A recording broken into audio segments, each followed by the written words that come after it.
Պարոն Մկրտչյան, Սամարկանդում ընթանում է Ասիական զարգացման բանկի 59-րդ տարեկան համաժողովը։ Արդեն հնարավորություն ունեցել եք Ասիական զարգացման բանկի ներկայացուցիչների հետ առանձնազրույցներ ունենալու եւ ինչ հարցեր են քննարկվել, նախանշվել են արդյոք Ասիական զարգացման բանկի առաջնահերթություններն առաջիկա տարիներին Հայաստանում։ Ասիական զարգացման բանկի 59-րդ տարեկան ժողովի շրջանակում բազմաթիվ հանդիպումներ են ունեցել Ասիական զարգացման բանկի ներկայացուցիչների հետ, այդ թվում փոխնախագահ Ասիական զարգացման բանկի փոխնախագահ Յիմինգ Յանգի հետ։ Քննարկել ենք մեր ընթացիկ պորտֆելը, ինչպես նաև նոր նախաձեռնությունները։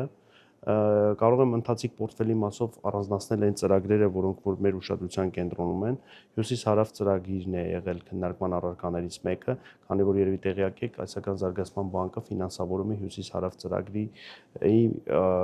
մի հատվածի ֆինանսավորումն է իրականացնում։ Քննարկվել են նաև մարդկային կապիտալի զարգացման ուղղված ծրագրերից Ղարաբաղից տեղահանված ընտանիքների բնակարանային ապահովման Thrive ծրագիրը եւ ինչպես նաև քննարկվել են առողջապահության որակի բարելավման եւ կրթական ենթակառուցվածքի արդիականացման ծրագիրը։ Նաև քննարկման առարկա է եղել ֆիսկալ կայունության եւ ֆինանսական շուկաներ, մակրոտնտեսական կայունության ամրապնդումը եւ բյուջետային աջակցության ծրագրերի իրականացումը։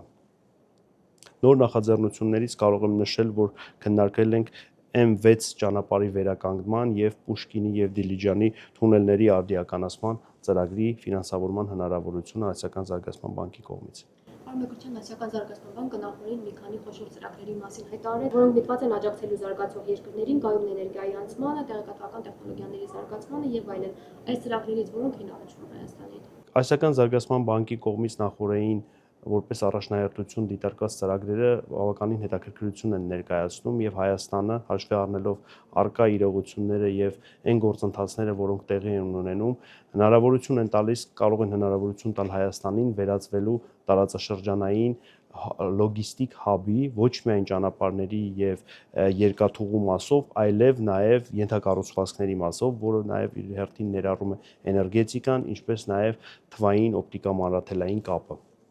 Ինչպես դուք էլ նշեցիք, Սարավ ճանապարհի մի հատվածը ֆինանսավորվում է Ասիական զարգացման բանկի կողմից։ Քննարկումների ընթացքում անդրադարձ կատարվել է հարցին, թե ինչ նշանակություն ունենալու այդ ճանապարհը տարածաշրջանային ինտեգրման տեսանկյունից։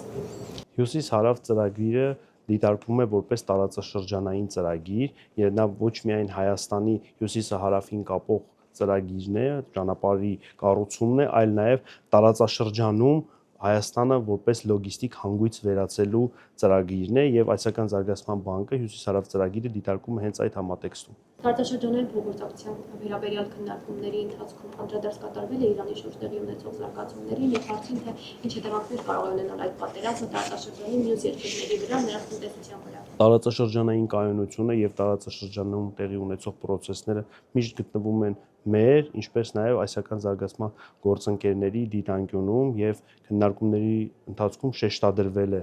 նաև կարևորությունը եւ հաշվի առնելով տարածաշրջանում տեղի ունեցող process-ները Ասիական զարգացման բանկի գործընկերների հետ քննարկումների ընթացքում կարևորվել է առաջացող հարցերին հնարավորինս արագ արձագանքելու մեխանիզմների ներդրումը եւ մեխանիզմների Հայաստանում կիրառելու հնարավորությունը։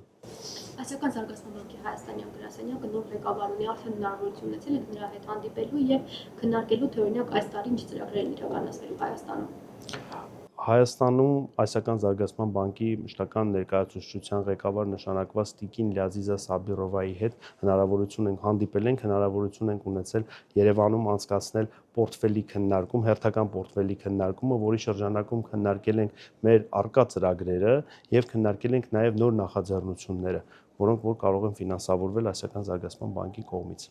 Արդյունավետ է ընդհանրապես համաժողովը Հայաստանի համար։ Հայաստանի համար համաժողովը կարող եմ ասել, փաստել, որ արդյունավետ էր եւ մասնակցությունը համաժողովին